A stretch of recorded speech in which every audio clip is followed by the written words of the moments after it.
my friend.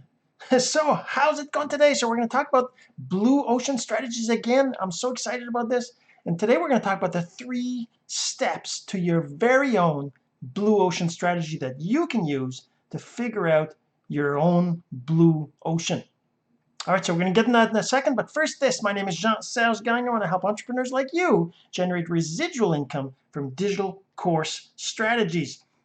So let me just tell you, like I said, yesterday, if you listened, I was talking about what is a blue ocean, what's a red ocean. So I'll just cover that really quick. A blue ocean is basically talking about your competitive, your market, if you will, your market, where you advertise, where you sell, where you find your customers. So when they talk about a red ocean, they're talking about lots of competition. There's lots of competitors. There's lots of companies doing the same thing as you. They're selling the same products, same services, same courses, and you're just in the same exact pool, if you will, ocean, and you're fighting between each other for the customers, right? And then eventually it gets all bloody, and that's why they talk about red oceans.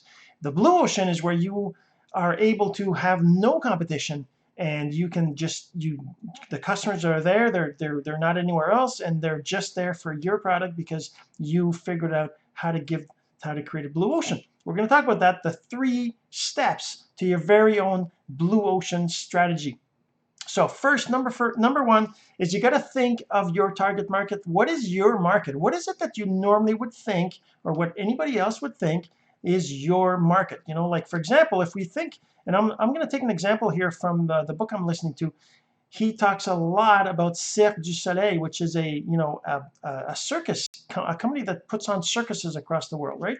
And it's very popular, and they're making a lot of money, and they're in Vegas, they're in lots of places. But they created a blue ocean of circus entertainment. And the way they did it is they looked at their current market, right? The circus, the traveling circus, right? With animals and everything else. And they looked at how that was declining and why it was declining.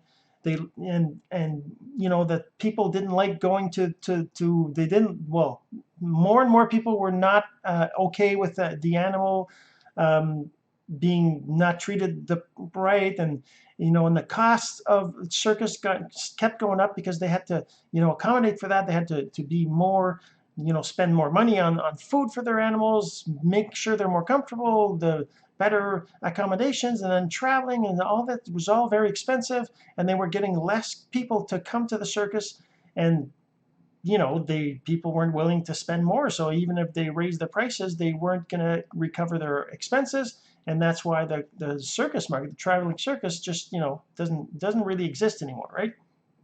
So what did Cirque du Soleil do to create a blue ocean? So they looked at the market, they figured out what it is that people didn't like about the current market, the current circuses, right? What they didn't like, and what it was that they did like, right? So they looked at the current market. What is good about it? What's bad about it?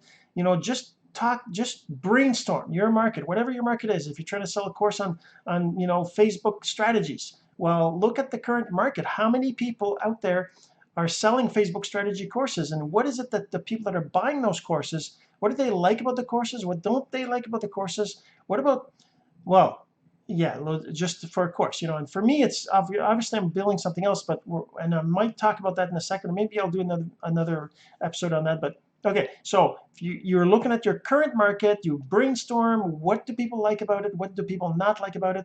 What do people like about your competitors and not like about them? And what's going on, right? What is your current market? What does it look like? So that's number 1. And number 2 is about looking at the industry. So your market is a specific market, right? A niche, or maybe a set of interests or something, right? A specific thing. And the industry is broader than that, right? What else is in that industry? Like, for example, if we're talking about circus, it's about entertainment, right? What is it that what are people entertained about? They're entertained, they go to the ballet, they go to the movie theater, they watch TV, they go to sports events, they go to concerts, all these different things. They're all in the entertainment industry. What do people spend money on in the industry, in the entertainment industry? What is it they like about those different industries? What is it they don't like? What are commonalities across the different markets inside that industry, right? So for you, for your course, if you're trying to sell a Facebook course, well, maybe look at, Twitter courses, and maybe look at ads, courses on ads on Facebook, courses on using groups, courses on using, all sorts of different courses around social media, about Snapchat, even, Twitter and Instagram and LinkedIn. Look at the different courses. What do people like about the courses? What don't they like? What about the platform they're on? What about the teachers? What do they like about teachers? What don't they like about the structures? Ask about the industry in general and find out what is it that people like and don't like, right? So you look at that. So you look at your number one, you look at the actual market that you're in, what people like and don't like. Number two is you look at the industry that your market is in, and you expand to look at what people like and don't like there. And then number three, you come up, and that'll only come to you after you have these thoughts, and you just brainstorm them. But number three is come up with things that you can offer in your product that appeal to the outside, in the industry outside of your market, right? You think about, like, for example, Cirque du Soleil, what they did is they put together, they did a couple things. First, they eliminated the multi-circus, what do they call it, platform or whatever, where you had more than one show at a time.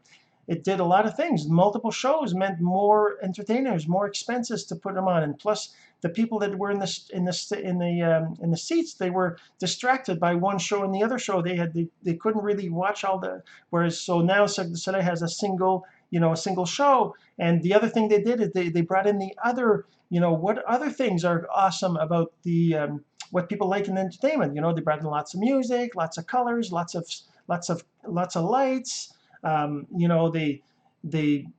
They anyway, so they changed what a circus was into more of an entertainment, more of a broader thing. So for your course, instead of having a Facebook course, maybe you have a Facebook course that talks about a little bit about the other platforms at the same time. And what do you do? How do you get people interested in your course versus other courses?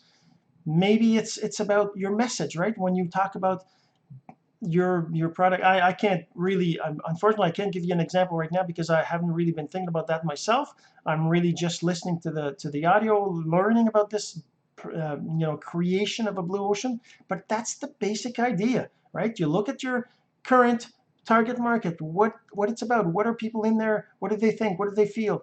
You look at your industry, not the industry that your target market is in. What else is going on now? Of course, in the audiobook they talk about even expanding it even outside of that, and thinking even more, and that's certainly awesome.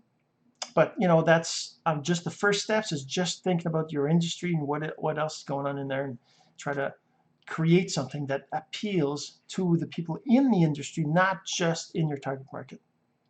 All right, so I hope you enjoyed this, and if you think anybody else needs to hear this message, then please go ahead and share. I'm sure they'd appreciate it, and I would too. And until next time, this has been Jean-Serge Gagnon, and this is Course Income Secrets. Until next time.